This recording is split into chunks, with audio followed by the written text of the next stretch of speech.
I'm Big Alias. What's up? I grant you the rank of Big Alias, but I don't grant you the rank of fucking subscriber with a big dick. I don't grant you that rank. Hell no. Gonna be me. It's gonna have to be someone else who does that. Yep, we're talking about Star Wars tonight. Let me tell you something. If you've ever wondered to yourself, like, why do they keep doing this? Why do they keep making these shows? Like, who are they making all of these stupid Star Wars extended universe freaking shows for? Like, I don't care about the rest of the universe. It's all played out. They're milking it like crazy. And who the hell was it for? My response to that would be, I completely agree. They are milking it.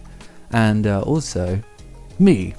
I lap that shit up like a delicious bowl of bantha soup, dude. I am all about all of that shit. Give me more of that, daddies. Let me squeeze the teats of that alien, like, what was it, like a big elk thing for the blue milk. I want to taste that blue milk of Star Wars, and I love it. I love all that shit. All of the extended universe stuff. Gimme, gimme, gimme. So I was very excited by the Acolyte, the trailer for it. Now I will say that though I do know a lot about like the visual media that we have, like the films and the shows and stuff. To be honest with you, I don't know a huge amount about the like extended universe and lore. I know like the story of Darth Plagueis, the Wise, and what have you, but not much more than that. So I don't exactly know who the Acolyte is, and that has me quite excited. This was very mysterious for me. You know, I saw the trailer and a lot of it was stuff that I recognized, but there's this character who's like dark and brooding and mysterious, and I don't know who the hell that is. And that really has me excited. It almost feels as though, you know, I think if I was one of the showrunners on the Acolyte and I saw the response to Ahsoka with everyone foaming at the gash at that like evil brooding witch apprentice character, if I saw that, I'd be like, dude, yes, we have our audience, because this seems like a very similar character, and that has me very excited. I want to know more about them. I will say that I'm quite surprised, or at least I would be surprised if they were to allow this character to like front the show. It doesn't seem as though this is a character that Disney would allow to lead a show like this. However, they are clearly going for a different tone. I think, you know, the people in charge of Star Wars currently clearly know that they need to try something different in order to keep people engaged. And this is, you know, a path that they've gone down. One of the first shots in the trailer is a lot more mature than what we're used to seeing in a Star Wars trailer. It's not all lightsabers. We heard the what would be called like a sheen of a blade, and then a more mature knife fight straight away, immediately. You know, the trailer is very dark, the music is more brooding and foreboding, the color palette is darker. It's not so focused on Jedi being happy, and that's interesting to me. It feels as though this kind of smacks the feelings of like Revenge of the Sith when it came out, when the tones were darker there.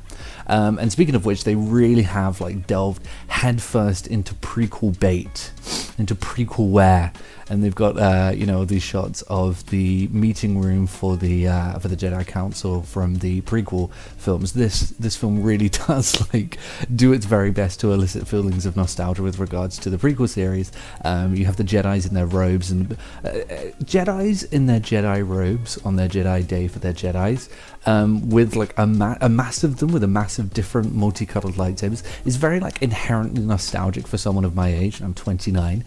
It just like really feels like a Clone Wars moment. Not that I like Clone Wars, I think it's the worst Star Wars film, but yeah, it feels like a very Clone Warsy moment, and that had me very excited too. It feels as though they really are going to be leaning in to that prequel stuff, and I think that's overall my thought on the trailer. I think that clearly there's a sense that the people who put the trailer together and the show was like, okay, clearly what we can tell is that this is what you liked about Ahsoka. This is what you liked about the Ahsoka show. It's very heavy on the prequel stuff, which people loved. You have like this dark, brooding, you know, mysterious assassin-y character who's actually the bad guy, but you know, who knows who this person is and what their feelings are towards things, you know, stuff like that. A lot of that from Ahsoka people absolutely loved, so they brought it to the table here. I know the show only came out a year ago, so this probably wasn't taken fully into consideration, but I think with regards to the trailer, this could be the case.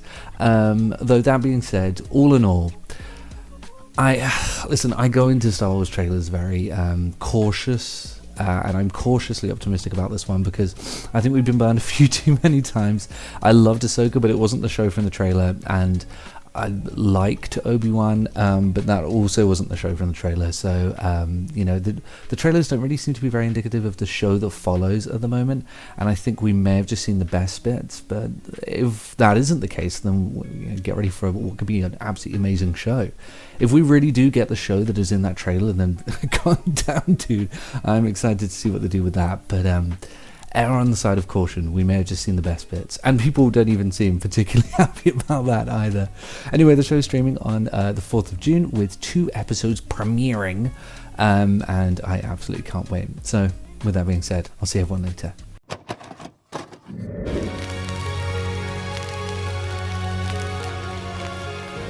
The PlayStation's only $149, and you can also get leading titles.